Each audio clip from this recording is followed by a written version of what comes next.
activity because of some of the shelter in place and masks, and that's specifically a question from a few constituents that I wanted to pass on to you guys. Yeah, Dr. Gilducci, I have to take that, and Lynn, you may want to add in too, but this is not traditionally the flu season.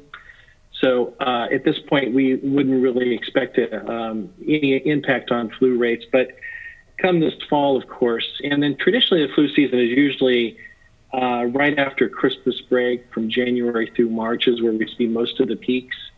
And so it'll be interesting, but I think there will be, if we're continuing to do the social distancing and the masking and everything we're doing now, I think we'll see a positive effect on that influenza rates as well. Yeah, logically, you think so. Thank you for that. And then the last question I have is probably for Tracy and the group, and maybe Crystal Lamonto as well. I've had a few different school board members from different school districts actually reach out to me and asking me what the relationship between the school district and the county will be when school starts back up, and guidance and that sort of thing. And I know we've talked about this a few times, and my current understanding is that that relationship is very minimal, and we're just there to answer questions and assist if we need to. When I say we, I mean the county, HHS, and that the school districts are working directly with the state. Is that accurate, or could you provide any guidance for the community on that or updates?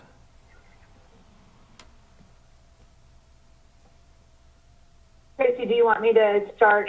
Yes, please. Go ahead, Crystal. Thank you. I would say, Supervisor Gilio, what we have just recently discussed as we continue to navigate COVID, and it was both Tracy, Lynn, and Dr. G, really coming up with some protocols. So example, I think the biggest question we get, school returns and the student ends up being COVID positive in a classroom. Does the whole school have to close down? What happens in those regards? And so that is why we rely on public health to assist us with that. And we've talked about putting together kind of some protocol. What would it look like? Like we engaged in March when we did close down the schools. At that point, that was not the schools just solely engaging with that. That was in the collaboration with public health. Obviously, public health will have more of an internal view of what's happening with the COVID positivity in San Benito County, and a lot of that, of course, there's laws about individuals, and so we respect that. But working collaboratively to see what that looks like is essential. I was on just quickly as a side note, working with the state superintendent Tony Thurman about 3 weeks ago. There were select county offices that were allowed to be on a call with all public health officers across the state of California and navigating the school conversation. And so being able to listen to the conversations throughout the state, there's no perfect and easy answers to that. That is the unique thing to it, Supervisor Gilio. But we have agreed to continue to collaborate, come up with some scenarios before school engages, so that we can be well prepared as we work through everything that will occur as we open up schools in the fall. So I'll allow Dr. G or Tracy to add to that. Thank you. I think that's sufficient, and as time goes on, we can provide more data. The last thing I had would be for the doctor or perhaps HHS as well. As clearly we've seen some more activity around COVID-19. Is there any education or perhaps guidance or ability? Is it appropriate for HHS to do something like a campaign about the ability to maintain and boost one's immune system, or different ideas or thoughts on how to do that, so that we're attacking this thing from all angles, so to speak? We have the social distancing, facial coverings, and then also whatever we can do to encourage people to be as ready, their bodies to be as ready as possible. Is that something that makes sense to do, or what are your thoughts on that? Yeah, Dr. Gilducci here. So, I think there are clearly some things that can be done now to help minimize the risk of serious illness from COVID. And one of those clearly is diabetes. And we're seeing more and more evidence that shows that uncontrolled diabetes is a big risk factor for having a serious illness related to COVID. So that's not something you can fix overnight, but obviously a lot of the lifestyle factors that we continue to speak about, healthy living, regular exercise, making changes in your diet and so forth to help control, especially type 2 diabetes is super important. And it could reap benefits in 3 to 4 months of consistency there. So we do, and I'll ask Lynn or Tracy to add to this, but we do have public education campaigns related to that. I could see maybe some usefulness of intensifying that perhaps. And then also maybe interacting with our healthcare community to identify patients that are most at risk and finding ways to minimize their risk. This might be a motivation for people who have been meaning to try to get this under control, but haven't yet been able to do so.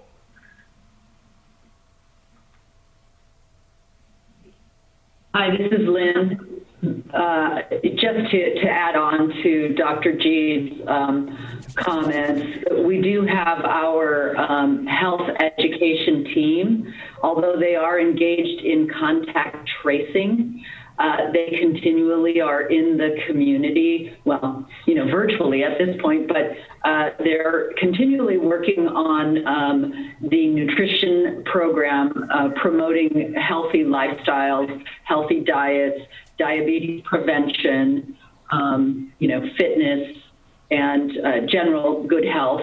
And then we have our tobacco education team, which is smoking, we know, is those that smoke have a higher risk factor of complications from COVID-19. And so, we work, all ends of it, from policy down to group and individual education to maintain, healthy lungs and a healthy respiratory system as well.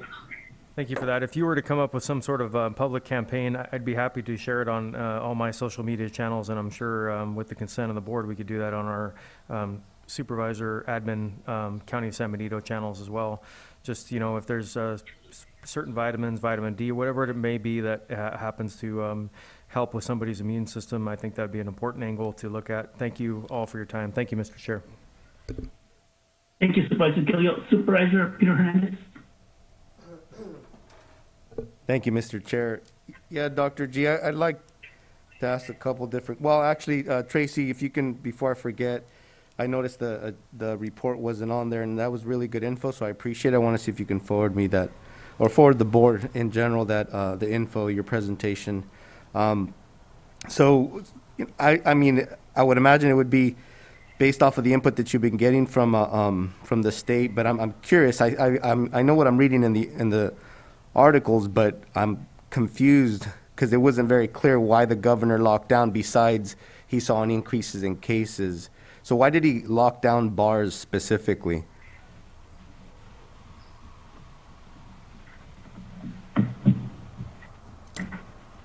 I can share with you the details that came up that he released. I don't have them in front of me, but there were some specific rationale as to why he closed them. I would be happy to email it to you. I don't have it on my right now, but from memory, it was close proximity in space, people's compromised judgment, being under the influence of alcohol. There were like 5 different indicators that he reported, as well as the monitoring. So the county numbers in those specific counties were higher. Dr. G, do you remember any of the other details? I don't have them in front of me. Yeah, Tracy, you got 2 of them, as I recall. The other one was, and this was something I recall when I used to go to bars, was they're very loud places, and if you want to be heard, you really have to shout, and sometimes even shout in somebody's ear. So they felt that all of those conditions, the drinking, the kind of social behavior, that's what bars are about, the sort of loud talking, kind of close contact, all of that were contributing factors to help cause bars to be, in particular, a risky kind of place to be. And as you know, I think the state of Florida has decided to close all bars, and I think some other states are doing this as well. So this is kind of a targeted approach to counties that are having issues here in California. So, well, along that note, is it because we're seeing cases in bars increasing a lot? Because wouldn't that by default be the outcome of that situation? Because it would be high risk. It should be evident that there's a lot of people getting this COVID-19 there. Thank you. That was another factor and part of the rationale for closing bars is that contact tracing is actually almost impossible in this setting because of the large mix of people. So that one probably falls in the community transmission, meaning we can't identify a particular source. But because of the nature of bars, it's almost impossible for the tracers to determine who came in contact with that person and be able to trace back all the potential exposures. Okay. Well, so a little bit relative to that, I've been thinking a lot, trying to understand the rationale of the state. We don't get a whole lot of clarity, and so it sounds like that. In the beginning, we had two indicators, or two main indicators, right? That we didn't have enough testing, and then we had issues with our hospitalization, or the supposed issue of the hospitalization rate. I think there was a third one I'm trying to remember. But nonetheless, there was some strong indicators. I know this board supported March 18th, the lockdown. I'm curious, what are the indicators now that cause another lockdown?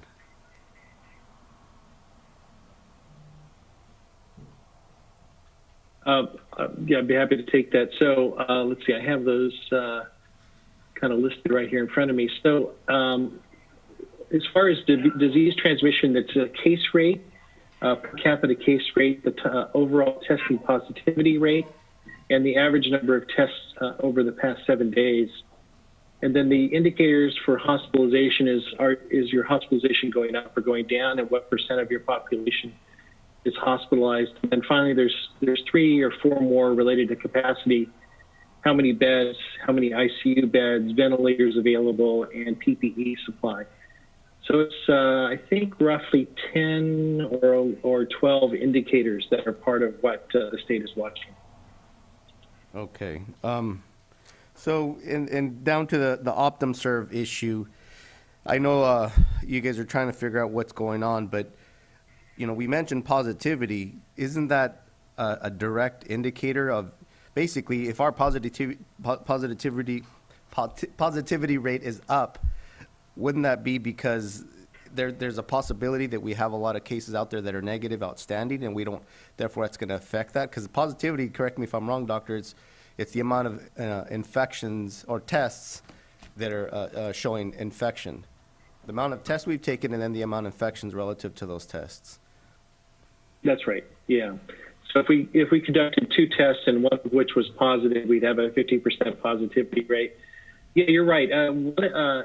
When you report a positivity rate, you have to have an accurate numerator and accurate denominator. And what we found was from OptumSite was that they did report the positives relatively quickly, and then all the negatives that were done sort of filtered in later. And so we find that we can't report the positivity rate right away. We have to wait for the denominator to sort of reach its natural state. And we wish that the reporting were better, but for whatever reason, it takes time for those negative results to come in. So on that note, do you think there would be a little bit of grace for a community like ours that isn't getting the results soon enough? I mean, I know now that the average, I've actually heard within a day, and then up to 3 days, but now it seems like it's taken a whole lot longer. Yeah, exactly. And the state is reporting 7.7 for us. And when we look at our local numbers with the incomplete denominator, we're up around 9.5. So I think there's some adjustment happening at the state, but I think if they were to come to me and say, hey, look, it looks high, I will come back to them and say, well, your state testing site is delaying the reporting of the negatives, so it's artificially high. So we have a certain basis for conversation there, for sure. Okay. Yeah, and my last question, doctor, I mean, this is actually more along the messaging lines, and I appreciate what Supervisor Medina mentioned. So as I'm paying attention to the public discourse, there's a lot of division over masks, and it's really alarming to me to see the amount of negative discourse all because of someone assuming that someone should be wearing a mask and they're not. And I'm not saying that they shouldn't, as far as they have a valid medical reason. I just don't know. But nonetheless, you have people attacking people. You have businesses being put on Facebook and put on blast for different reasons.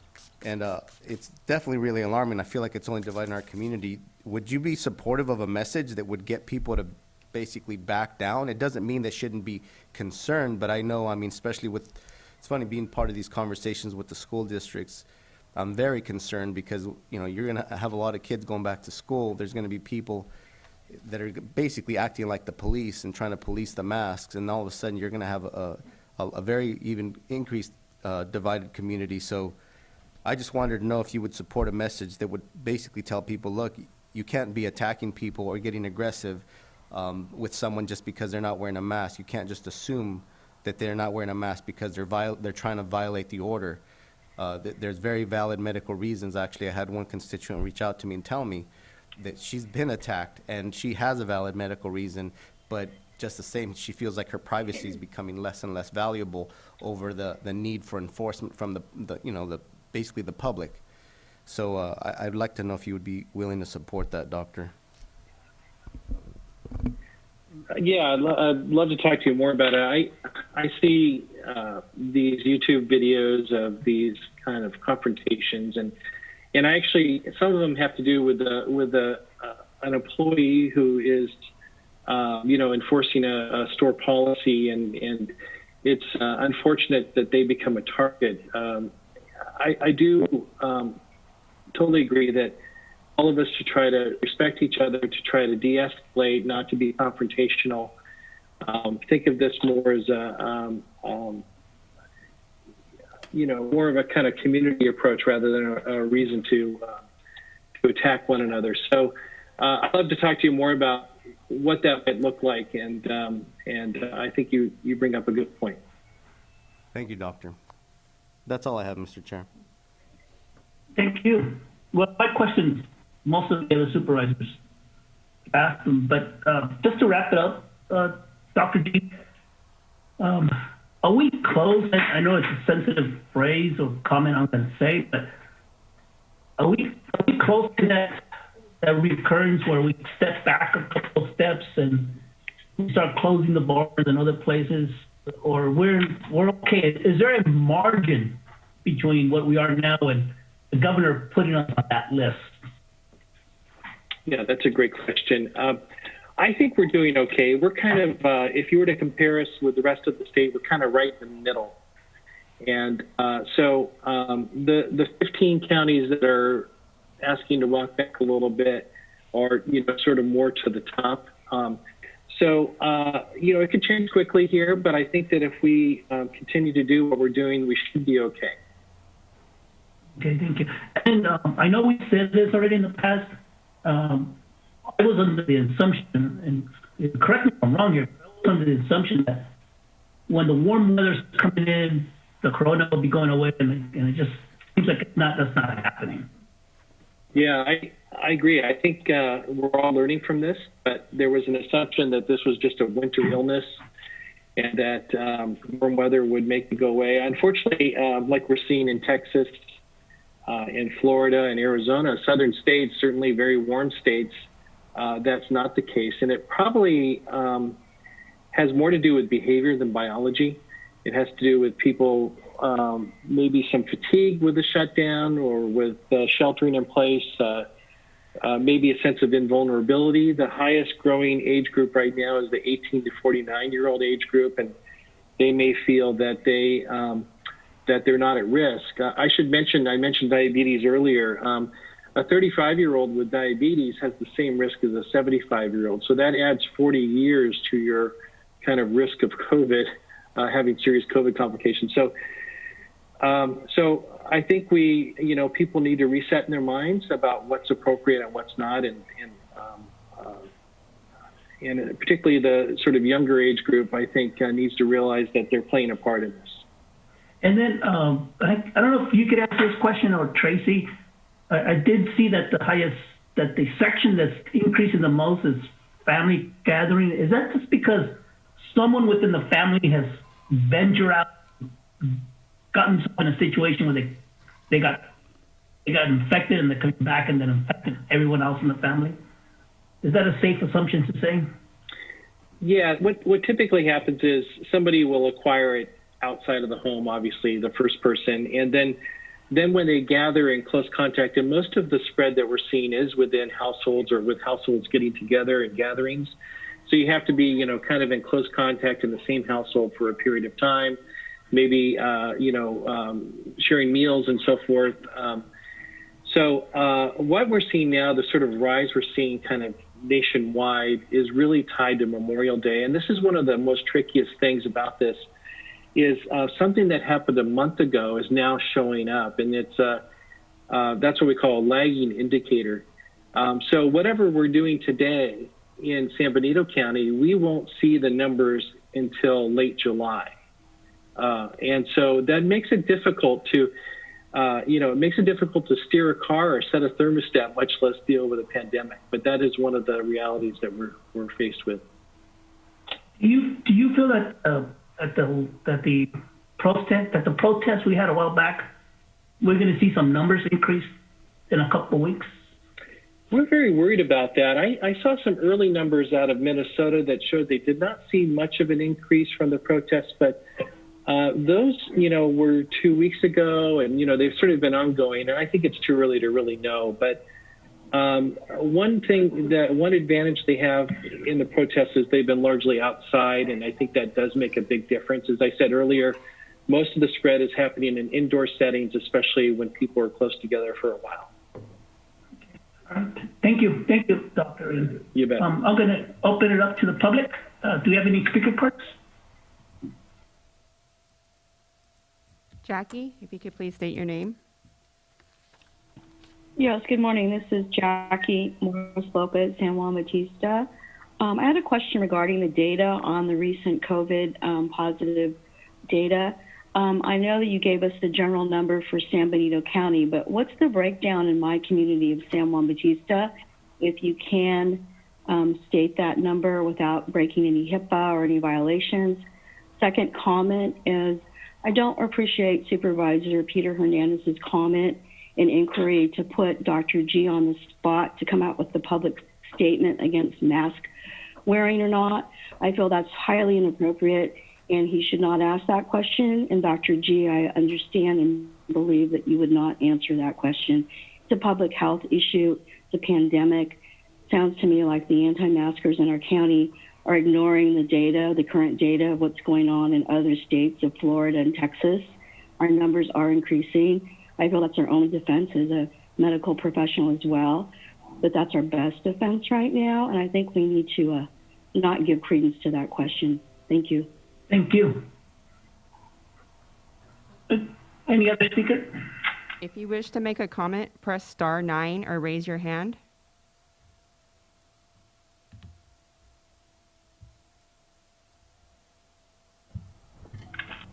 Courtney, if you could please state your name.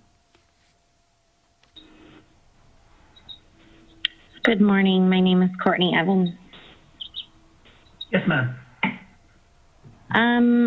I heard the doctor mention quite a few instances of how our numbers are not really reliable, that they're not coming in the amount of time that they should. It's really odd that we're not receiving negative test results the same time frame that we're receiving positive results, but yet the numbers are the ones dictating all of the choices being made. So I would see that as a clear, now we're just speculating. Our numbers aren't, truthful and real time, and this number comes back in this many days, but that one comes back. Like, it's confusing. So I don't feel like that we can base all of our decisions off of these skewed numbers. Another thing that the doctor mentioned was diabetes. That's, very highly related to obesity. So I would like the doctor to comment more about that. Maybe this is where our focus needs to be, that diabetes and obesity is considered an epidemic in our country. So it's a very valid point. Maybe our health and discussion should be geared more towards the people that are at risk and the percentages of those people that live in our community. I would like to ask that we stop labeling people like, you know, anti-maskers and anti-American, and if you do this, then you're with this side. This is causing divisions in our community. Another thing that I wanted to mention is the absolute threat from our public health offices and things specifically related to entities such as bars.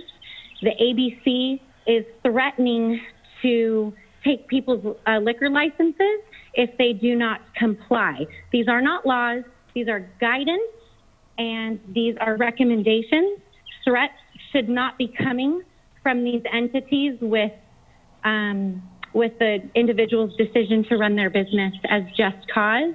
And I would like to remind that the health department does fall under search and seizure laws, that they have to have a reason to contact and harass our business owners. I would like the board to take the doctor's comments today seriously, that we make decisions based on more concrete facts than these numbers that are completely skewed, as the doctor stated. Thank you. Madam. Next speaker card. Valerie, if you could please state your name.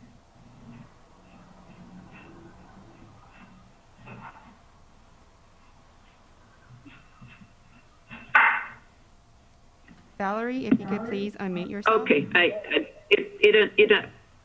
got unmuted. Thank you.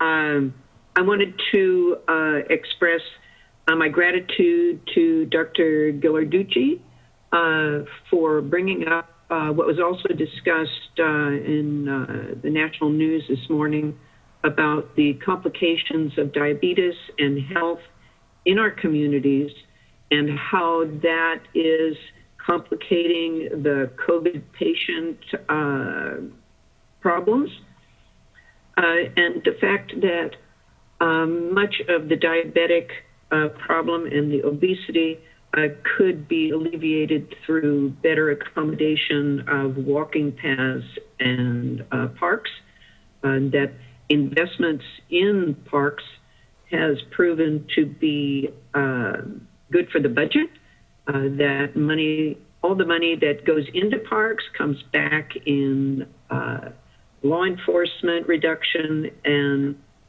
mental health and physical health. So thank you very much for bringing that up, Doug. And hopefully we will accommodate that in San Benito County. Thank you. Thank you, madam. Do you have a next speaker? Melissa, if you could please state your name. Good morning. My name is Melissa Gong. I'm a resident of San Benito County. I would like to first thank you guys for taking my call, but I would like to address the supposed rallies that are being held at the Pepper Tree Farm, led by one of the people who was already on this call, Vidana Freitas, Courtney Nielsen Evans, and Hunter Cuneo, also endorsed by Supervisor Hernandez, when this is in clear violation of the state government's reopening plan. This is actually a phase 4 group that's gathering. And the fact that it is being advertised as an open San Benito County rally, but it is being advertised on Highway 25 as a concert. I'd like to understand how the Board of Supervisors can allow this, how the Public Health Department has allowed this. The Black Lives Matter protests were allowed to continue because they were in fact protests, not asking people to pay cover charges for parking and for bans. So I'd like to hear the rationale behind why this is being allowed. Does that conclude your yes, ma'am? I have a lot of questions, but for right now, yes, that concludes this question. Well, I'm giving you up to 3 minutes. You still got a minute. Okay. I'd also like to understand why our case positivity, we have a huge amount of positive cases in the county right now, and we are not doing anything as far as scaling back any of our reopening plans. In fact, we are wide open, with the exception of phase 4 gatherings, but then again, we are having phase 4 gatherings. So I need to understand why we haven't scaled anything back with 46 cases the week before last and 43 cases last week. Especially with Dr. Ghilarducci, you'll understand social determinants of health. Obviously, we have a very vulnerable population here. We need to understand why this is happening and what is our mitigation and an abatement for this. So that concludes my question. All right, thank you. Thank you, madam. We have no more public comment. If you wish to make a comment, press star 9 or raise your hand.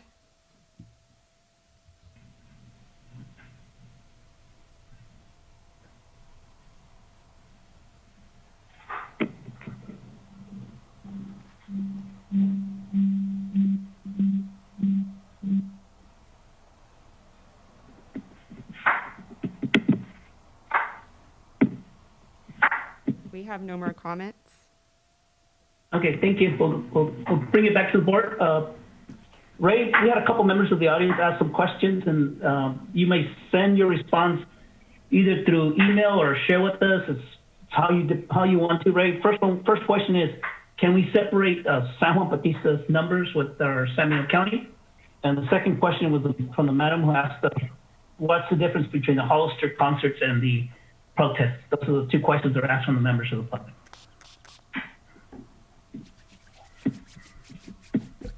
If you do not wish to answer them today, make sure you provide some type of memo or written documents. And for those individuals that express those questions, please contact the County Administration Office at 831-636-4000. And as for Ray Espinosa, the CEO, he will be more than glad to share with you the response. Yeah. Well, okay, we'll bring it back to the now. Do we go to closed session or do we go to... Mr. Chairman? Yes. Thank you. I think we need to discuss as a board, and it probably needs to be discussed publicly. I think the one public comment as far as, the concerts being a real good example of how, we take a huge risk in this county allowing something like that to take place without a whole lot of consequences. And in our meetings for the roadmap for recovery, this has been kind of a concern with the two city mayors as far as how do we have some level of enforcement tool if needed. And I'm not advocating any reason to increase enforcement at this period of time. But this virus is to be with us, and these guidances from the state are to be with us for a period of time going forward. And I think the health department would like to have some sort of enforcement ability, especially with businesses that really are not following the guidances. And for the most part, 98% of people in San Benito County, its businesses have been fantastic, and it's reflective in the success of keeping the positive rates down in relation to some of our neighboring counties. But we still, I think we still have to have a very strong message that face coverings, masks are effective. B, we all share the responsibility that being out in public, we should be taking care of our family and friends and our community by adhering to social distancing and the guidances in place and the activities that we're a part of. But there are, without question, some bad players. And I think there needs to be consequences for those type of actions. So like any other law, we have speed limits posted on our roadways for a reason. And, we have to have personal responsibility. Now, I think our stance has been that we have really taken this, we've wanted to have the educational approach. But perhaps we need to discuss enforcement ability too. I want to throw that out to my colleagues on the board. I think that's an excellent question. I honestly believe that the state of California has now issued a mandate of face covering, but no resources out to enforcement, and it leaves that each individual counties to enforce the state's face covering mandate. And again, I'll say it again, and like to my last day as county supervisor, the state of California is no friend of San Benito County, and this is a perfect example of the state of California giving us a mandate with no teeth behind it. And I think you bring a legit question, and it might be through education or through some other mechanism, but it needs to be heard at a core level with public input, and the public needs to be aware. And so I would recommend, and in fact, Ray, let's put this for the next board meeting so the public can know that we're going to discuss these items. It's not fair for the public for us to discuss about it right now without public input. So I agree with you, Mr. Chairman. I certainly think that the public needs to weigh in on that, and I could agree 100%.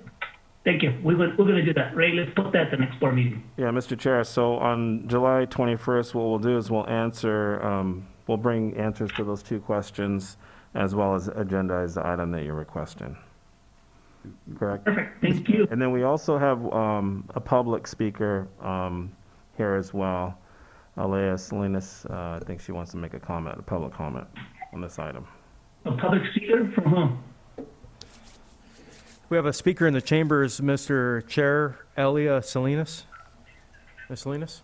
Well, I'm sorry, was she afforded the opportunity? Yeah, to... she's been standing here, but we skipped over her with the comments of the board. I typically don't do that, but okay, go ahead. Thank you, Mr. Chair. No problem. Thank you, Mr. Chair. I appreciate that. I was waiting for the people on Zoom to call in, and then anyway, thank you for letting me speak. So first of all, I want to thank the Board of Supervisors for early on doing the shelter in place and then coming up with a mask order. It's always what is the most important is not just about listening to the public input, and it's greatly appreciated, obviously, by your constituents, but what is driving what is going on right now is the science, the facts, and the data. And I don't want the Board of Supervisors to fall themselves with those there is a majority of silent people who believe that the mask order is for the public interest. It's for the health. This is the health issue. It's not going away. As a matter of fact, just the United States numbers on Saturday was 40,000. On Sunday, it went up to 45,000. It's increasing. It's in the news every day. You can see the information for yourself. You can go to the state government, federal websites. The numbers are increasing. They're not going away. And I agree with Jackie Morris about Supervisor Hernandez putting Dr. Ghilarducci in a position to ask for him to put out some kind of opinion or a statement to have or be against people who, not wearing masks or anyway, what should be is that maybe Supervisor Hernandez should enforce the fact that the masks are required because it is a health issue. And I think maybe that Peter Hernandez should go out and speak and say that you should wear a mask, respect what the state has done for the best interest of the community and all the citizens, is that we need to respect each other. And if somebody has a health issue, it's invisible. We don't know what it's like when people have issues, and some people may not be able to wear a mask, then you can't go out in public or you can't demand to go into a store. The store will do the purchases for you. I want to thank for doing giving us the information with regards to the out-of-area hospitals. I think somebody has been asking that for quite some time. And the concert is an issue. It went out as a rally. They publicized it as a rally. And then just right as it's about to start, the day before, they said it was a concert. Phase 4 is not available yet, and I think we need to do something about that. Thank you. Thank you.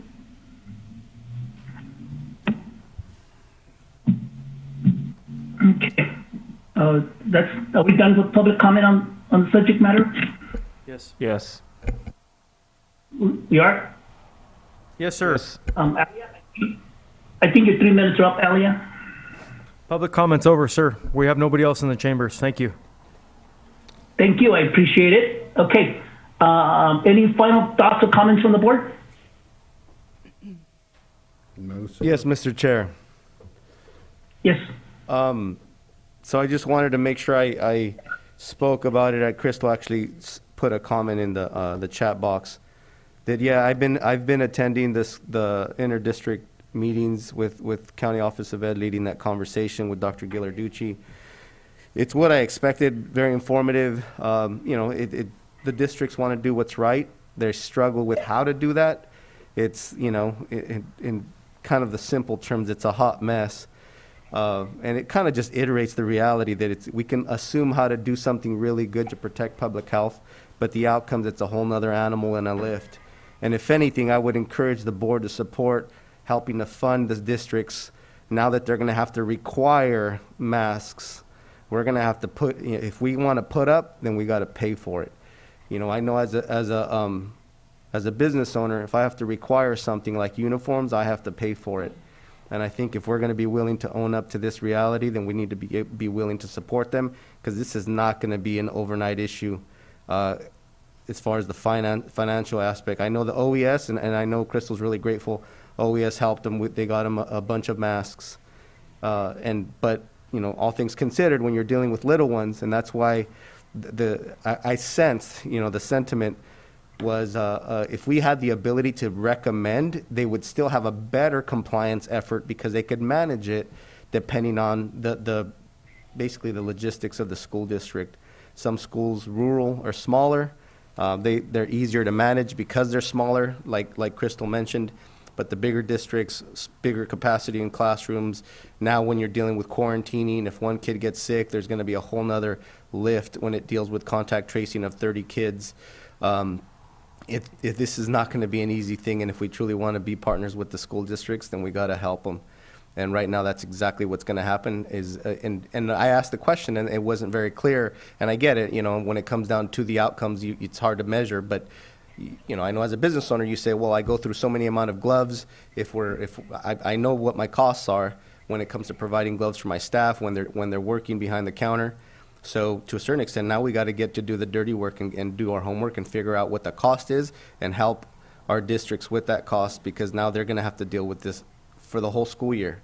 If they're going to require gloves, they're going to, or masks, these kids take them off, they fall off, they're touching their face. How many times do they touch their face before you replace it?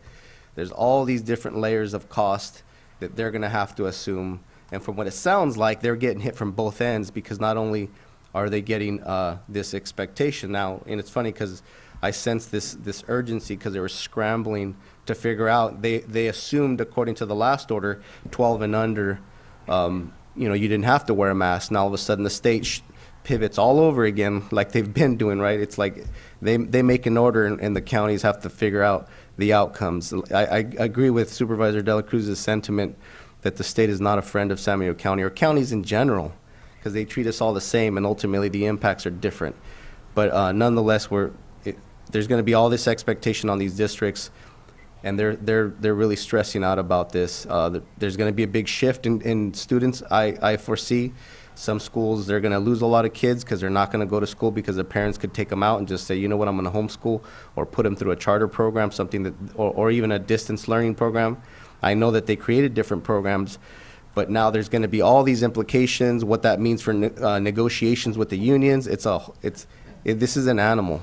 So I think it's good for us to understand that, and then us be willing to support them in their time of need. Because right now, the state is actually, that was the last thing I was going to mention, in their May revise, they basically mentioned that they're going to get hit pretty hard financially also. The school districts are going to be suffering major, and on our end, we can't just sit back and let that happen. Those are my comments, Mr. Chair. Thank you. Thank you, Supervisor Hernandez. Okay, we'll continue. The next item on the agenda, Ray, do we go to closed session or do we go to item number 2? Yes, Mr. Chair, we'd like to go ahead and go into closed session based on timing and staffing availability. So we are going to closed session. Yes. Okay, good. All right. Will County Council please report to the public before we go to closed session?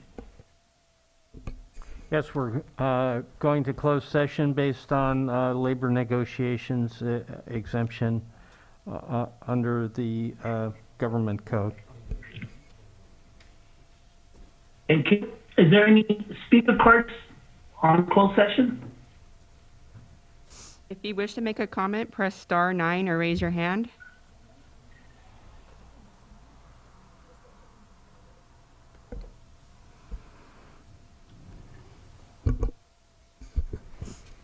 There's nobody in the No chamber comment. either, Mr. Chair. Excuse me? Nobody in the chamber as well, and nobody, according to the clerk on Zoom. I think there's no comment. There's no comment. Okay, now we will go to closed session, but we will take a quick 3-minute break so we get technically allow us to go to closed session. Mr. Chair, as well, we'd like to clear the chamber because we're going to have the chamber, we're going to utilize the chamber for our closed session for social distancing. Okay, perfect. And also,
Oh, my goodness.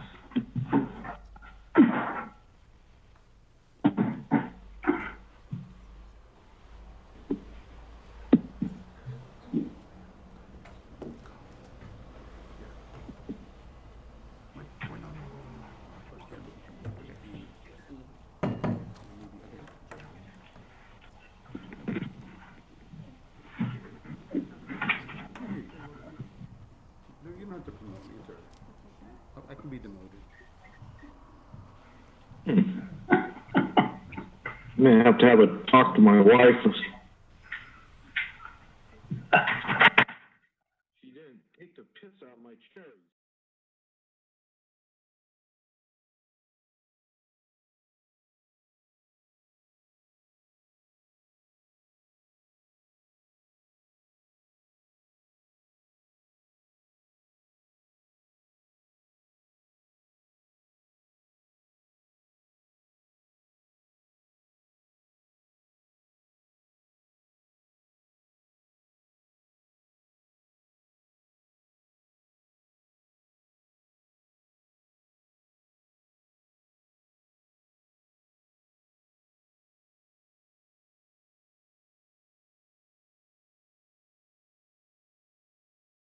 Okay, are we ready? Yes, Mr. Chair. We're all here? Yes. No, not yet? Yes, we're here. Yes, okay. All right. Ray? Joe, are we ready? We got a report out, yep. Okay, anything to report out of closed session? Nothing to report. Thank you.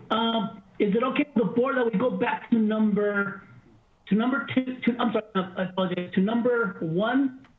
There's a adoption of a resolution that the board needs to do to extend the emergency.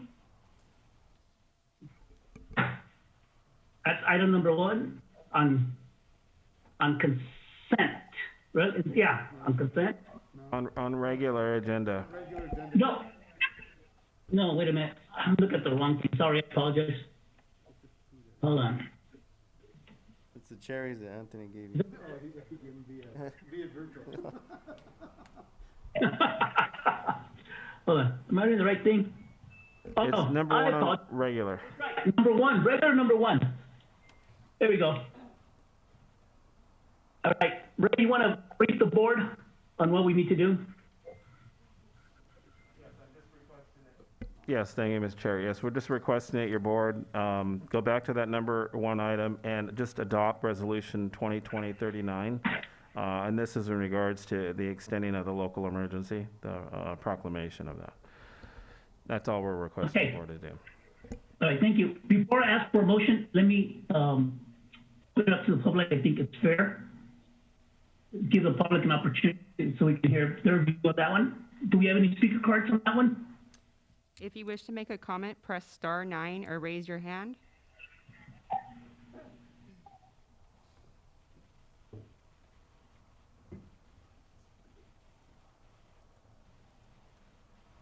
None. We have no All comments. right, bring it back to the board. What's the pleasure of the board? Move to adopt the resolution.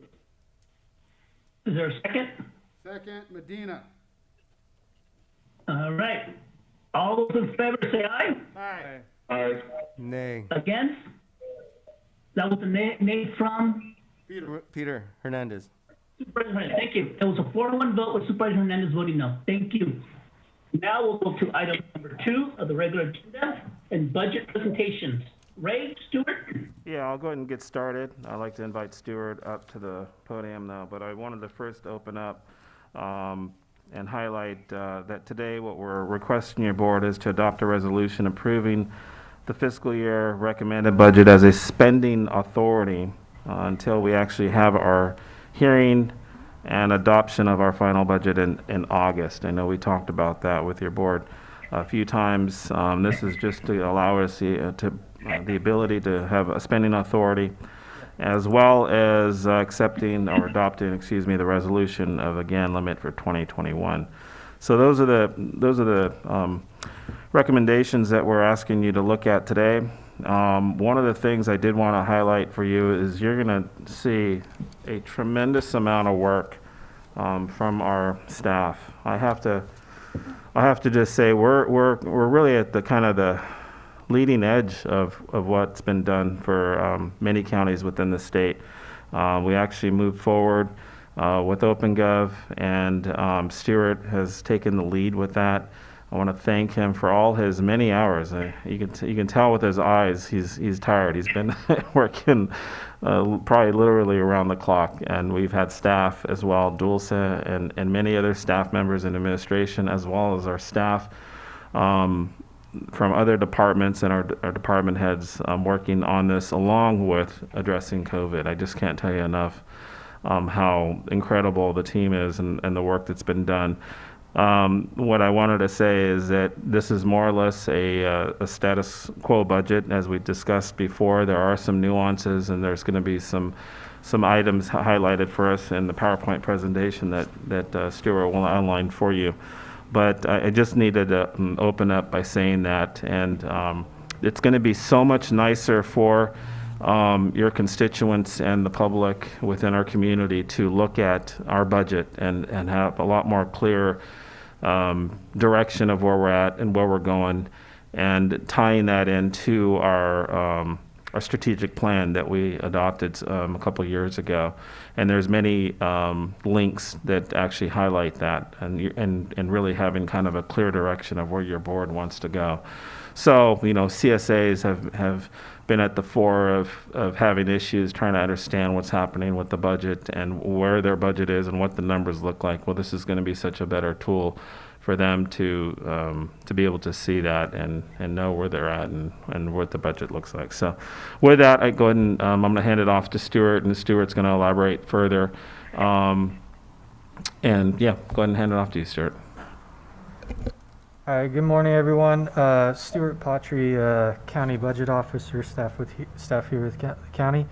I did just get a text message from OpenGov, and apparently we're the first California county to have an online budget, which is pretty amazing. And I did just, if I could, just wanted to really thank Dulce Alonso and Erica Leszczynski, as well as the Assistant Auditor, Leanne Godinez, for all their help. I go up to Leanne's office probably every couple times a week to bounce ideas off of her, and Dulce stayed up really late last night helping me out with finalizing a few things, and I'm really appreciative. And I did want to thank all the departments. I think I was kind of giving them directions on the fly there, especially once COVID kind of shut things down. And I think for me, I want to have better communication, and I hope everybody understands that the times it was interesting getting through this. So I did just want to state that the OpenGov budget book is online. And today we're not holding the public hearing. This is just the recommended budget to be presented to the board in accordance with the County Budget Act before June 30th. This is for the board's consideration to adopt the appropriations in this budget as the spending authority until the public hearings are held. Those public hearings will be held in August. I think we are shooting for August 4th or 3rd, 4th. Kind of tentative right now, I think, based on the meetings that need to be held. We do need to have that public hearing before, I believe it's September 8th, and then get the budget adopted, the final adoption by October 8th or 10th. That being said, the open, I wanted to, I'm going to basically go back and forth between the OpenGov budget software and my PowerPoint, just to highlight it for the public and where to go, how to view it. Let me escape from here for a second. So the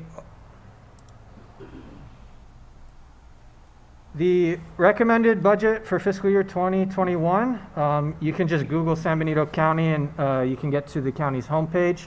Over to the right is the quick links section, and it is the first item.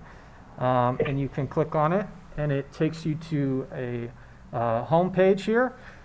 This homepage has 3 different sections.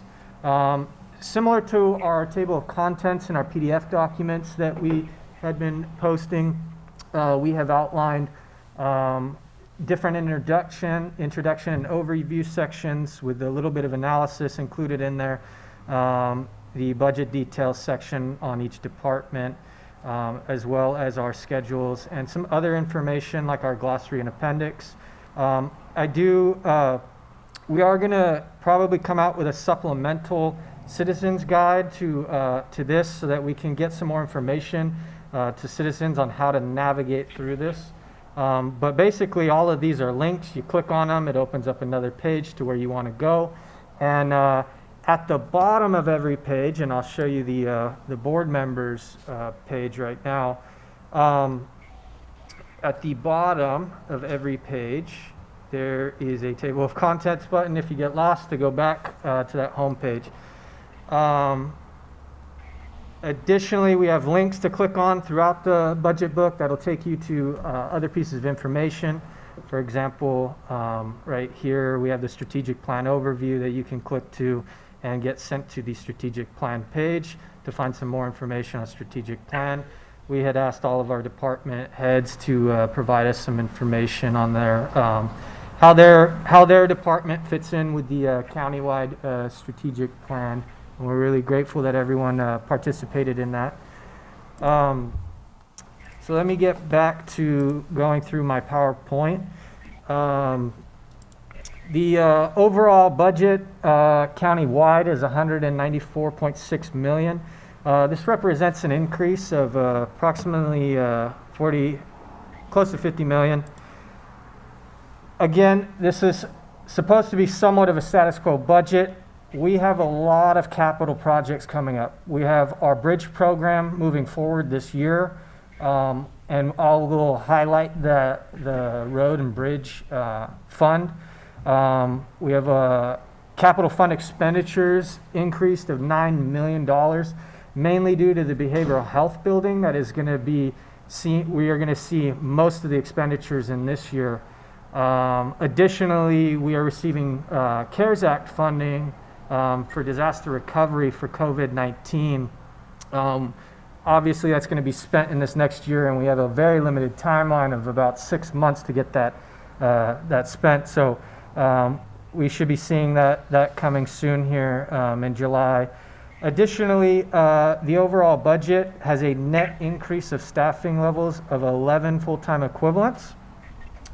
And I did just want to mention that in total, we had a net increase of FTEs because we've had some swap outs and some changes of positions in this budget that were requested, but we had a total net request of 25 FTEs. We did not propose to add all of the requests this year, mainly due to some decreases in some of our revenue and to balance the budget at this time.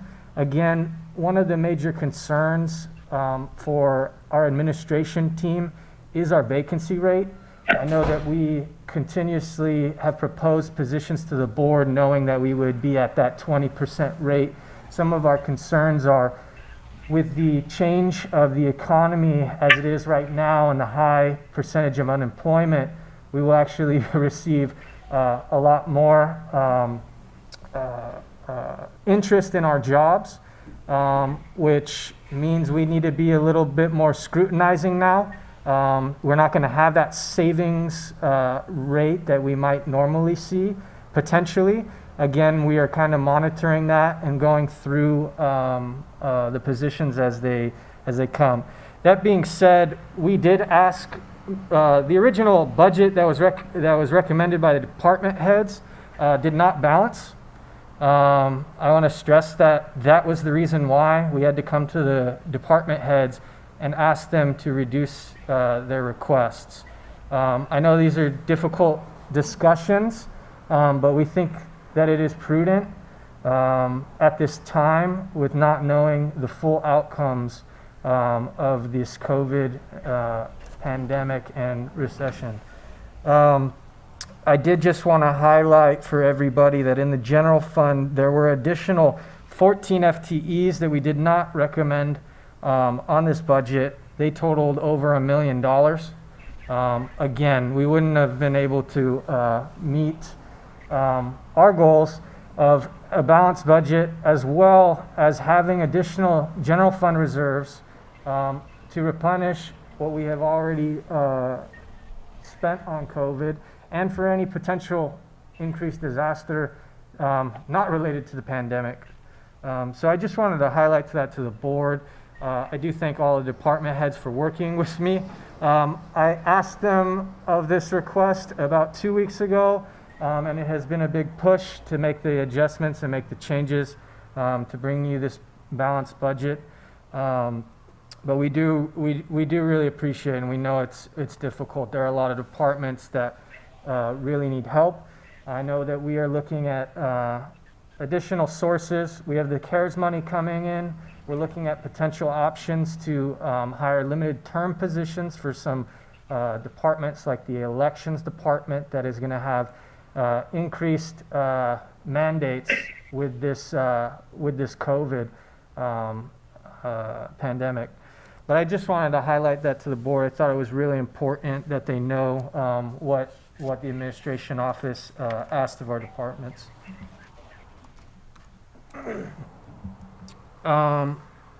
So I'm just going to take everyone over to the personnel schedule. I just want to kind of walk through our OpenGov software as I'm going through this to highlight it. Again, it was a net increase of 11 positions total. Was the net increase. Again, we had a lot of swap outs. Behavioral health had asked for some positions to be swapped. We had some positions swapped at RMA at different departments to better suit the needs of the department as a whole. This specific document is static. I'm hoping next year it'll actually be dynamic, like the other charts and tables in the document. We just didn't get to it at the time.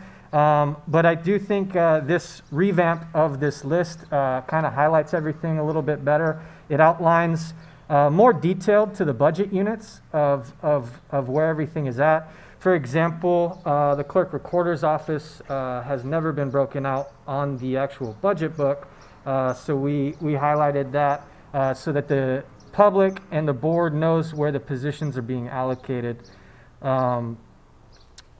Additionally, I believe it's 572.7 total positions are being proposed at this time. Again, that's the 11 FTE increase. The positions that were added in the general fund, 2 of them are being paid for through other funding. We have funding for homelessness for a sheriff deputy for a program that HSA is running. Additionally, there is funding from AB 109 to pay for another office assistant in the probation department. And the other 2 positions that were added in the general fund were corrections officers. In preparation for the opening of the jail, if the sheriff needs to actually increase his staffing levels based on outcomes of the Board of Corrections. They're still waiting again on occupancy, and they're going to have a review once that starts, and they actually don't know what the determination is going to be on their FTE counts. So just wanted to highlight those key things on our personnel.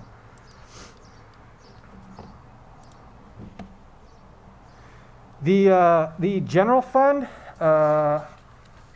just by itself, is a 63.1 million, 63.1 million in appropriations.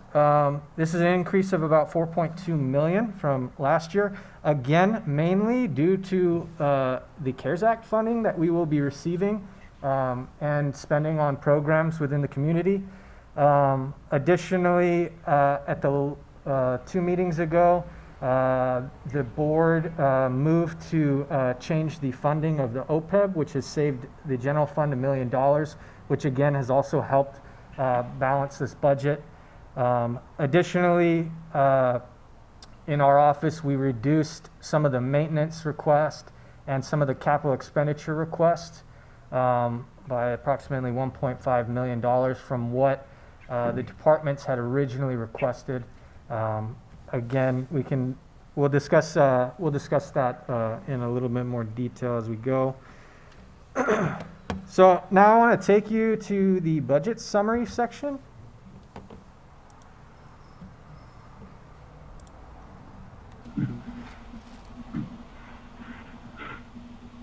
So in here we just highlighted a lot of the information that I just went over. Again, we have multiple links.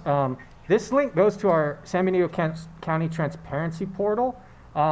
Soon here, we just got an integration with OpenGov, and we're uploading data nightly. Once I make the report, we'll be able to show that, and the public will actually be able to see data as it's entered and in our system. Additionally, just kind of wanted to highlight that all of these graphs down here and tables that you'll find throughout the budget book are also found on this San Benito County Transparency Portal, and I'll click on it for just a quick second. If you come over to the recommended budget, every single saved view that I worked on is in here. You can go ahead and see it for yourself. You can manipulate these charts and look at the things that you would like to look at. There's a filtering section. You can look at our different funds, departments. Our whole chart of accounts is in here. If anyone ever has any questions, they're more than welcome to call the administration office. I'm more than happy to walk anybody through anything that they would like to view. Additionally, just going back to this budget summary table, this is the $194.6 million appropriation countywide. Again, these tables are dynamic, so if you would like to click down and see what that's made up of, you can click down into these revenues. You can go into property tax, and you can see all of the accounts that the county uses and where the money is being deposited. And I just wanted to highlight that. You can always come back up here and click refresh, and it'll go back to what it was. Additionally, more discussion on the general fund overview that I just kind of went over. Again, here is the table for the general fund budget. Again, we're expecting approximately a $2 to $3 million deficit this year. There were many one-time items that occurred in this year that the board is very aware of, mainly being allocation of COVID disaster funds, the $1 million. We are expecting that to be fully reimbursed. We can get reimbursed through the CARES Act funding, also through FEMA.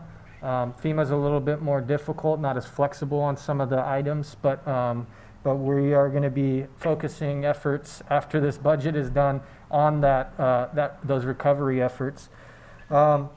Additionally, this year, the transfer hasn't occurred yet, but it will be $500,000 for a pothole project that was throughout the county.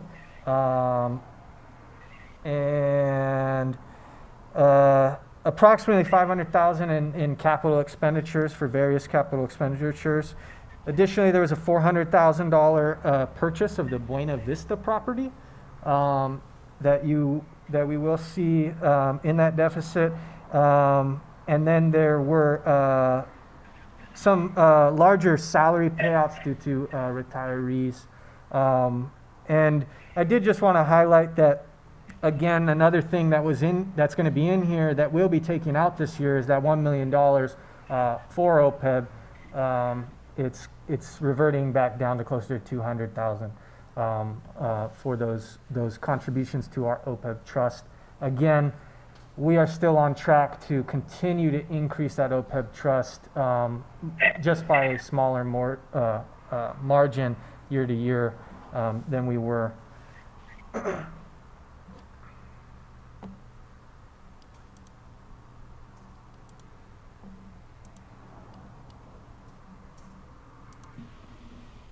Some of the, I just wanted to highlight some of the concerns. Again, our focus is going to be on recovery efforts. We don't know how this is going to shake out in the long run, but we obviously our public health department is monitoring it, but we're monitoring it as well from a fiscal standpoint. We have our staff monitoring our expenditures and coding properly so that we can get reimbursed for this money. We are going to see sales tax and realignment decreases. I got two of the big realignment department fiscal officers, deputy director, here, and from behavioral health and HSA. I've had discussions with both of them. They're not too concerned about the realignment money. HSA has been backfilled by some funding from the state to respond to COVID, and they've been able to move hours around to kind of be covered and whole. And again, I think I've discussed this before, but behavioral health is not really seeing any decreases until 2 years in arrears from now, especially on their MHSA money, which is the 1% tax on wealth over $1 million. Yes, Supervisor?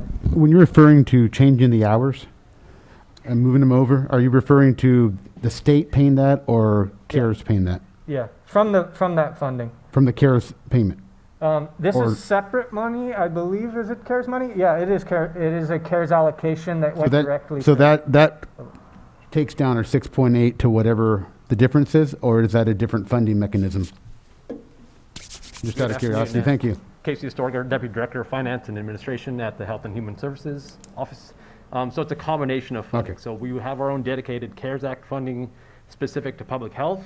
In addition, we'll work with county admin to leverage whatever we can at the county level, but also at the program level, we've received dozens of new funding streams specific to COVID responses that will help offset any one-time dip in either sales tax, realignment money. So it's a combination of different. Thank you. Appreciate that. Additionally, we did discuss both of those departments have good fund balances, and they have reserves to cover any losses of this year or the next few years. One of the big concerns, and this was just brought to our attention maybe a month and a half ago, is child support. They're going to be seeing a 20% reduction in their fund revenues. We are currently discussing that internally of where this goes from here. Those reductions are not reflected in this budget at this time due to the still deciding what is going to happen in that department, but we did want to make the board aware of those reductions and that we're actively looking at what's going to happen.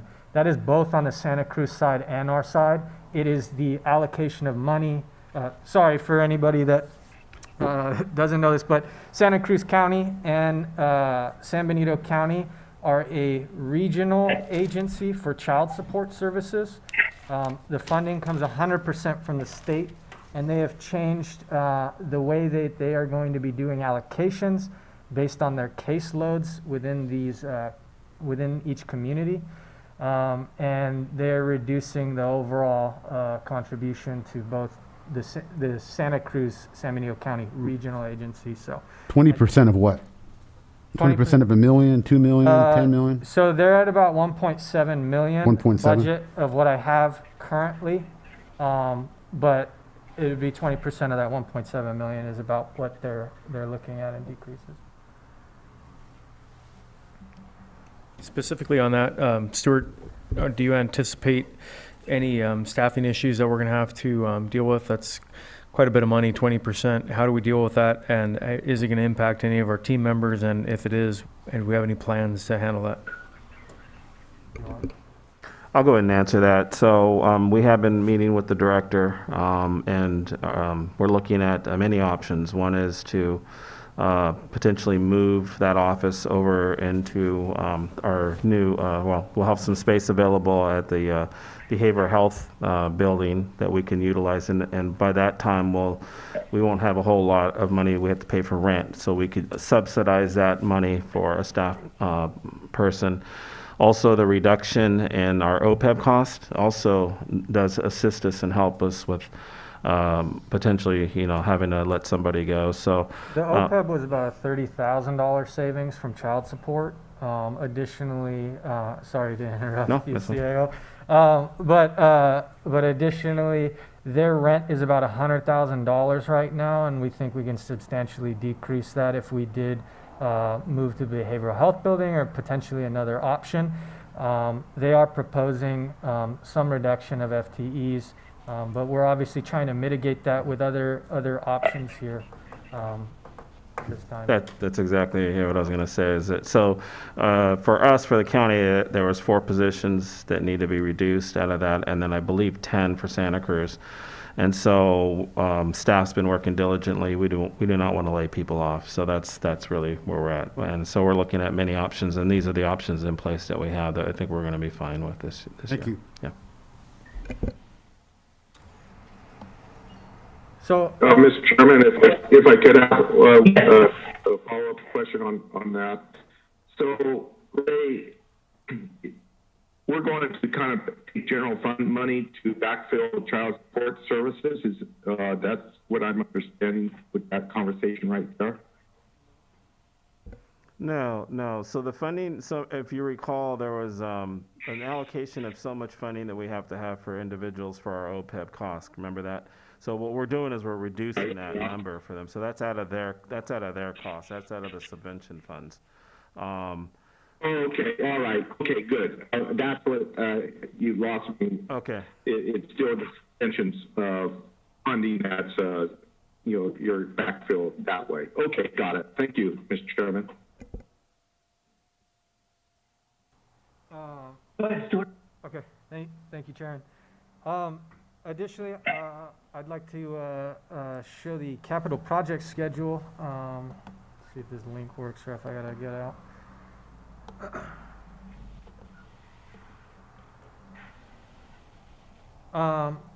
So the capital project schedule, I believe the total is 18.9 million. Again, like I stated earlier, the big items there are the behavioral health building. Most of the construction is going to happen this year. We still have the rollover of the Hall of Records / the old courthouse project. There's a few different pieces to that project. We just haven't been able to move forward on it. Additionally, there's the homeless shelter phase 3. There's a transitional housing project from HEAP grant funding. And there's a few other minor things. There's some items in the old jail that need drastic attention. Additionally, I believe HSA is in the process of getting a second transitional housing grant through CDBG funding. So we will most likely have to bring an adjustment for that because we only put kind of a guesstimate at this point of where we're going to be at or what's going to be needed for that. So we'll be bringing some updates to the board. Again, there were a lot more requests in capital. I think it's no surprise that there's a lot of deferred maintenance at the county's facilities. And I know that we are finalizing that facilities report to identify which ones are the ones that need to be worked on and which ones we might need to look at getting rid of.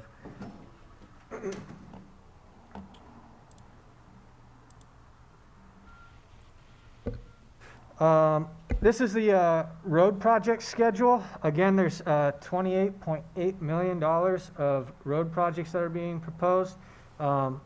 That number is actually a little bit higher if you include some of the projects that are going to be happening under the CSA's funds. But those are going to actually be recorded, I believe, in the CSA actual fund. Again, the bridges are the big piece that's going to be moving forward this year. We're going to have Hospital Road Bridge that's going to be fairly built out. The big one that the county is looking at is the Union Road Bridge. We believe that we've identified that the matching contribution from the county, which is approximately $4 million, potentially a little bit more, can be paid for through traffic impact fees, because that road was already part of the traffic impact fee study. And they are going to be doing some widening and obviously resealing and paving over that bridge. And we've been able to identify that as well. There will be some major SB1 projects moving forward. This is going to be an interesting year for SB1 because there's the engineers are playing a little bit of catch up on projects from previous fiscal years, and we've had some buildup. So there should be approximately $3.4 million worth of roads projects moving forward. Normally, we only receive an allocation of 1.7, but again, that additional funding is a buildup. The county is also moving forward on Measure G projects. I believe there's over 1.8 million already available for the county's local roads portion. We're going to be looking into options here from either loaning ourselves some funding, knowing that the money is going to be rolling in, or some other financing options. The two big items over there in the other column for funding sources are Best and Fairview. Those projects are paid for through the John Smith Landfill Enterprise Fund. Those will be transfers out to cover the costs of those road projects. What's the link for this one? I clicked on roads, but I didn't see that. I think I missed it. Can you back up it's a little on bit? yeah, I'll just show you. So it's over here. Oh, this there we road go. improvement Thank you. schedule. Thank you. The one you probably clicked on was the road fund, which The RMA road fund? yeah, that'll show you all of the actual expenditures. Thank you. Perfect.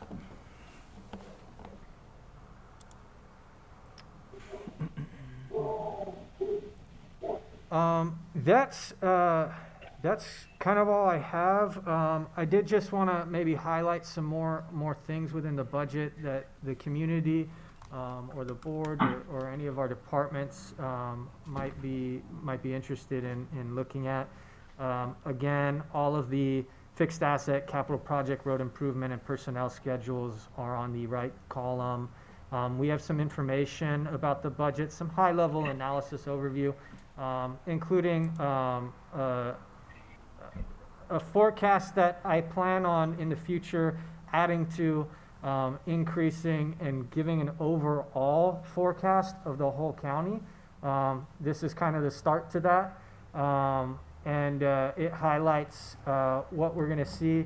Again, we're going to be updating this. Right now is a weird time because of COVID. There's a lot of unknowns.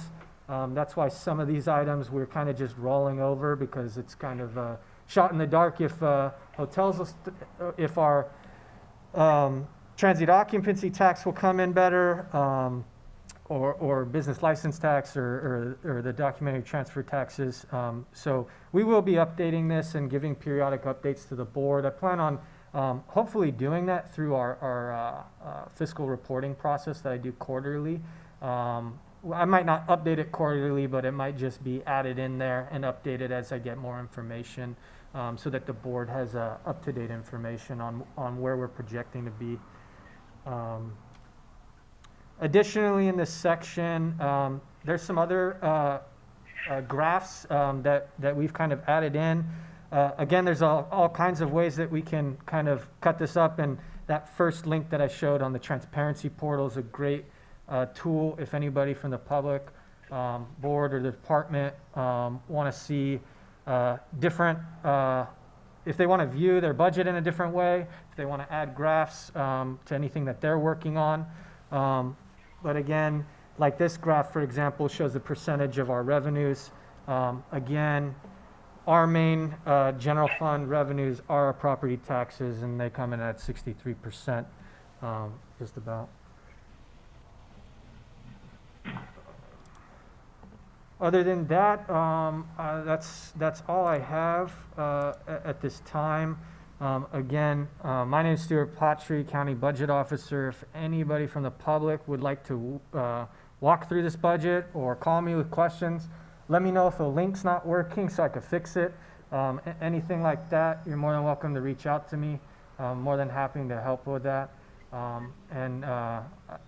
If the board has any questions too on a specific budget or anything that's in here, I'm more than happy to answer. Thank you, Stuart. Thank you, Stuart. Mr. Chair, can I ask Supervisor Jim Gilliam? Hold on, Jim. Supervisor Gilliam. Supervisor Hernandez. Oh, no, it's no problem. I just want to get on the list. I want to say thank you, Stuart. Amazing job. This really, really amazing product, and to be able to surf around and see this so easily, thank you for that.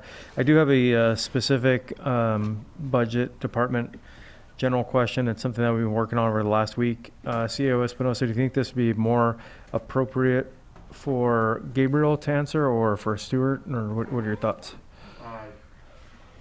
We have them both here, Okay. so we're good with both of them. Specifically, I got some reports beginning of last week that there was some, it sounded to me like there's maybe perhaps a little bit of confusion actually about the Youth Alliance budget and the Caminos program.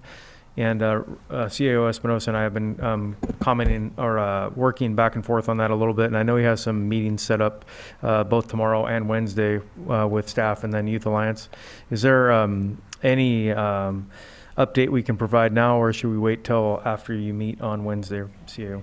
I believe we also have Alan Yamamoto on the phone too, correct, Edgar and Jennifer? I believe Alan can comment on that too. Alan, can you do me a favor? Can you please comment on that?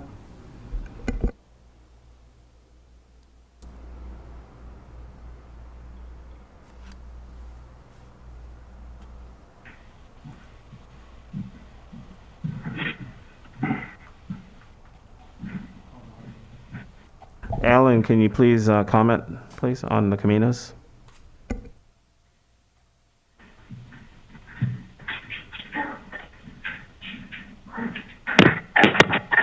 Hear me?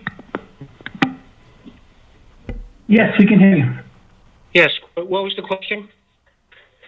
Alan, this is Supervisor Jim Gilliam. I just wanted to summarize kind of what I just said a moment ago, but essentially beginning about last week, I started getting some messages of concern from some folks in the community as well as the Youth Alliance about the Caminos program and a decrease in the budget. I did mention to CAO, if you didn't hear it, I mentioned that I know that there's been some conversations and some meetings set for tomorrow and also for Tuesday. For Tuesday and for Wednesday. That it sounds like there actually may be some confusion within the community about that. So I was wondering if we had any updates or if we should wait till after the meetings tomorrow and Wednesday. Thank you.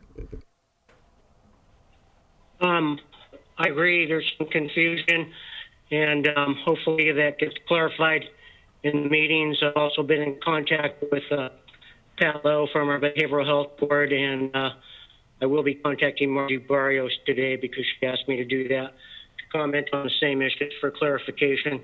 But basically, programs that we're keeping intact there are the programs that have been raised as a priority for them by the people that have contacted me, and that's the Caminos program. Those are still in the contract. What we're taking out of there are the mental health clinician part of the contract, because we're actually expanding that portion with 4 clinicians that'll be out stationed out at the schools. And you'll see from our proposed 2021 budget that we're adding an additional 6 clinicians.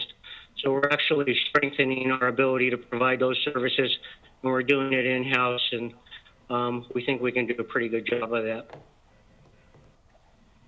Okay, I look forward to learning more about this. And then one of the goals of our strategic plan is to strengthen our partnerships with the community, and I'm a firm believer that we can't do everything ourselves, so we need to multiply, use our community nonprofits as force multipliers. So anything we can do to maintain and enhance that relationship, not only with Youth Alliance, but with the other groups that we partner with, I would sincerely appreciate that. And if there is going to be some changes, if the board can be made aware of it, I would appreciate that. Thank you.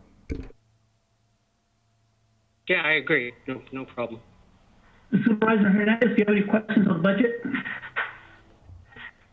No, Mr. Chair. Thank you. Supervisor Medina? Yes, sir. Thank you. Supervisor Patello?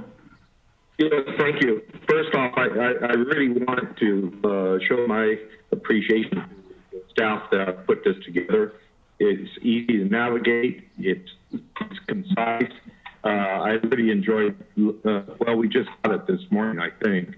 And anyhow, the questions that I have, I'm happy to see that the community programs, they're pretty status quo. And in fact, there's a little increase, which I'm a little bit surprised by that. I know a lot of these numbers might change a little bit as we get a little bit closer to adopting the budget and knowing what the revenues and some of the impacts that COVID has had on our sales tax.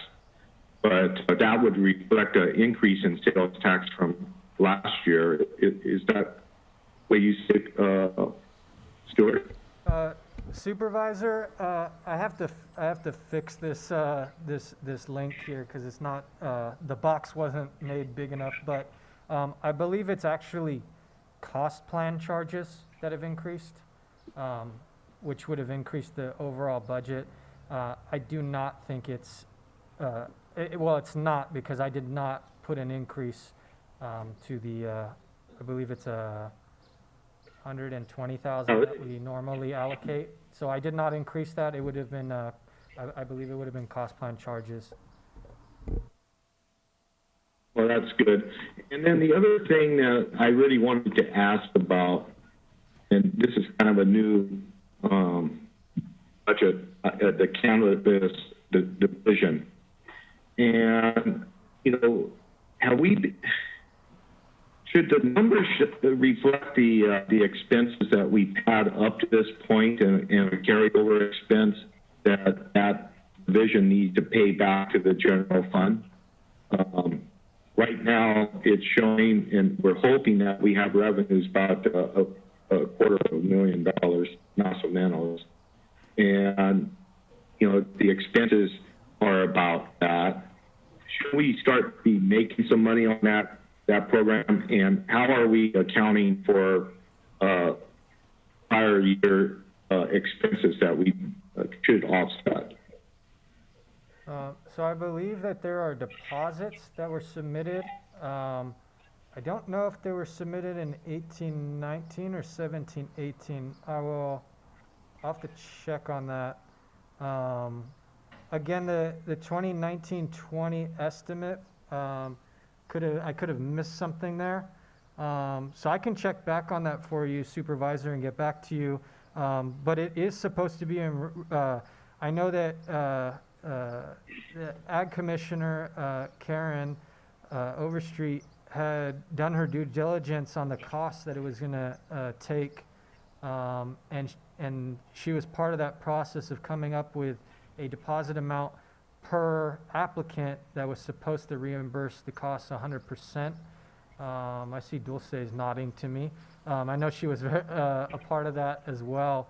So I can check back up on that for you and let you know what's going on with that division. Okay, great. And one other question I have in that division, are we throw the hemp program in that, or is hemp in that development agreement on a different accounting schedule? So I'd have to talk with the auditor about where specifically it would make sense to put that. Due to the nature of the revenue, I think it would go in the non-departmental revenue to the general fund, unless there's a specific required use for it. But otherwise, I believe it should just go to the non-departmental division revenues in the general fund and then be used to offset general fund department costs. Okay. Well, again, great work. I want to thank you for, putting together a really fantastic budget layout. And you could just tell the high level of professionalism that went into this. I'm very proud of the county. Thank you. Thanks, Supervisor. Thank you. I'm going to open it up to the public. Do you have any speaker cards?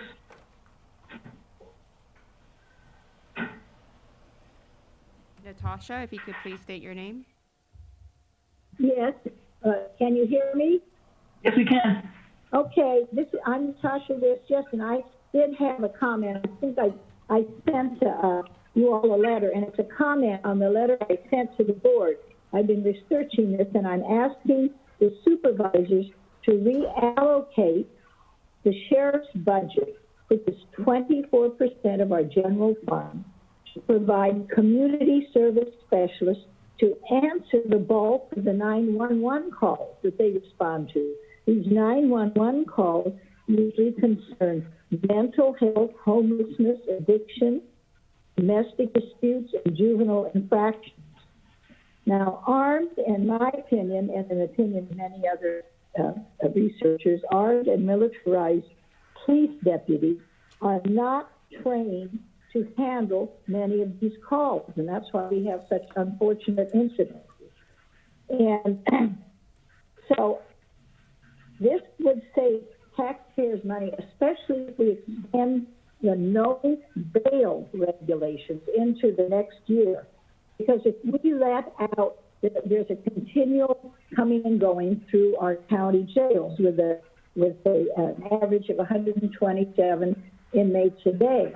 And if we could let 50% of those who are definitely nonviolent offenders out with no bail, these are poor people who can go back to their homes and families and hopefully their jobs until they are called into court to see if they are actually guilty of what they are accused of. This would save the county thousands and thousands of dollars. So I don't know how, on this no bail policy how many people are being let out, but it definitely should be extended because this will lower the population in the county jail and allow more care to be taken for rehabilitation. Now, I don't know any family, including my own, that has not experienced the trauma of mentally ill and addicted family members and friends.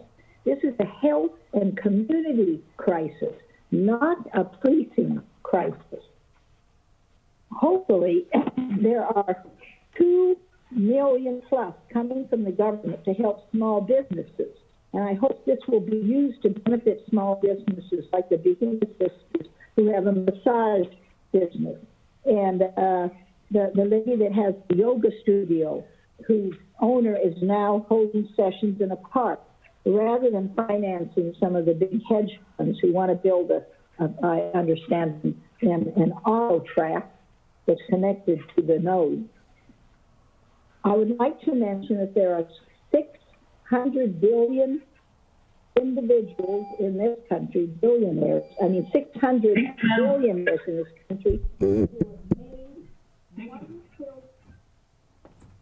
Thank you very much. Next speaker. Valerie, if you could please state your name. Yes, my name is Valerie Eglin with Reach San Benito Parks Foundation.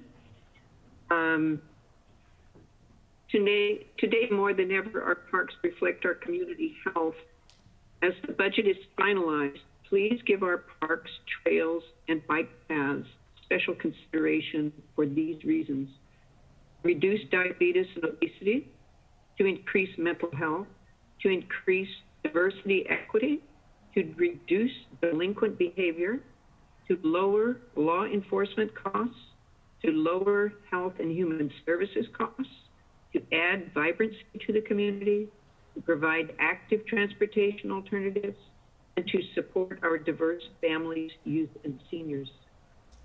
All of these things have been basically touched on by some of what Dr. G had said earlier and what the previous speaker has said.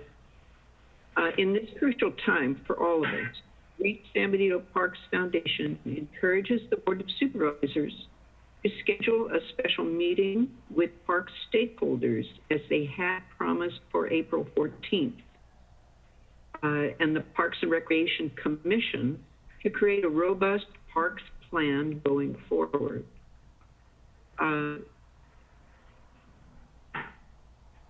Basically, that is my statement, and I'm hoping that with all the difficulty I see in the budget, I know it's all very brutal. However, we can solve many problems with adding a bit more to our parks accommodation. And one thing I want to complain, the capital project schedule picture, it is a road with no bicycle accommodation. The outside white lines go right to the dirt. This is a faux pas. Please correct the picture. We want to indicate San Benito County is bike friendly. Thank you so much, and have a great day. Thank you, Madam. Next speaker card. We have no more comments. If you wish to make a comment, press star 9 or raise your hand.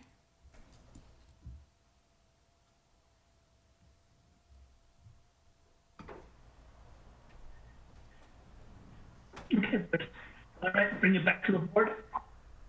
There's actually two resolutions to approve, but we need to approve one first, and then we'll go to the other one. It's only in reference to the budget. We'll get to the gain limit after we approve the budget.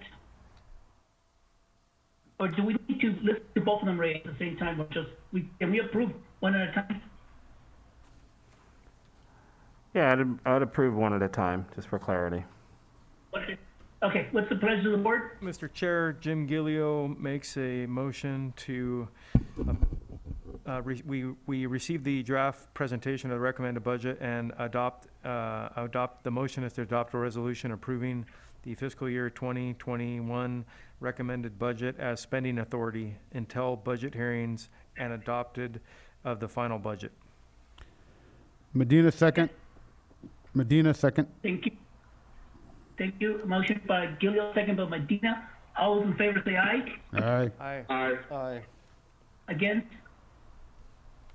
Motion carries. Budget, we have a budget. All right, next item, right? This is with regards to the GAN limit, we need to have approval from your board and requesting that you adopt the resolution approving our GAN limit for the fiscal year 2021.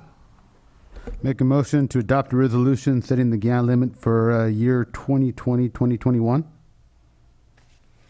Second. Gillio, second. Okay, motion by Medina, second by Gillio. Sure. Or anything? Botello can have it. Aye. Aye. Aye. Aye. Again. Motion carries 5-0. Thank you. Now we have a budget. Thank you. All right, is there a motion to adjourn? So moved, Gillio. Second, Medina. Thank you. All those in favor say aye. Aye. They make all the motions. Aye. Against? No one. Thank you, guys. Bye-bye. Okay. Thank you. Goodbye.